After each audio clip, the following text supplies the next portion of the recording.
वैसे तो किसी भूत का आना अच्छा नहीं है।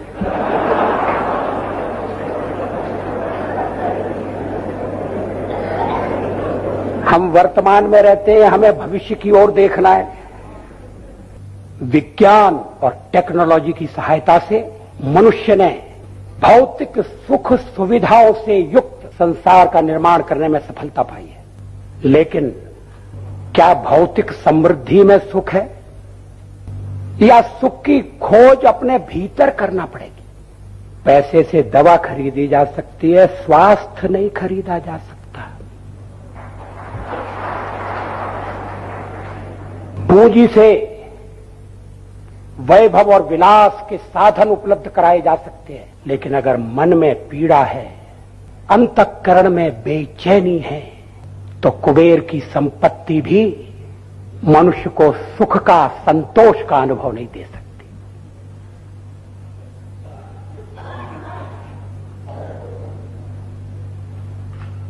जिस विज्ञान और टेक्नोलॉजी ने इतनी प्रगति की है, अभी श्री प्रेमचंद दास उसका वर्णन कर रहे थे, मैं उसको दोहराना नहीं चाहता।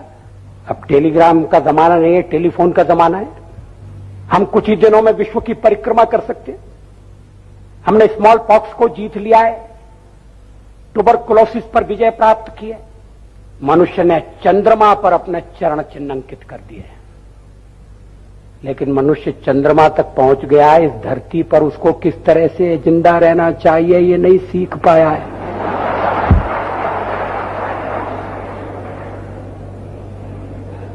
हम पक्षी की तरह से आकाश में उड़ सकते हैं, हम मछली की तरह से सागर में तैर सकते हैं, मगर हम इंसान की तरह से धरती पर नहीं चल सकते जिंदा नहीं।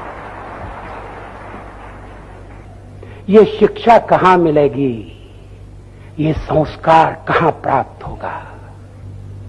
विज्ञान अगर जीवन को सुखमय बना सकता है तो विज्ञान एटम बम का निर्माण भी कर सकता है, और अगर वो एटम बम गलत राजनीतिक नेता के हाथ में पड़ जाएगा तो विनाश भी कर सकता है। और आज तो संसार अण्वस्त्रों के ढेर पर बैठा है। कभी कभी मैं सोचता हूं कि हम अच्छी दुनिया की कल्पना करें, बेटर वर्ल्ड, या ये चिंता करें कि ये दुनिया बचेगी कि नहीं बचेगी। प्रश्न ये, विज्ञान का उपयोग कैसा होता है? आग से खाना भी पकाया जा सकता है, आग से घर को भी जलाया जा सकता है। अब हमारी बुद्धि निर्माण की बुद्धि हो, विनाश की नहीं। और ये थीम है आज का, the approach should be creative not destructive, it should be positive not negative. मगर ये सीख कहां से मिलेगी, ये शिक्षा कहां से मिलेगी? इसके लिए माउंट आबू आना पड़ेगा।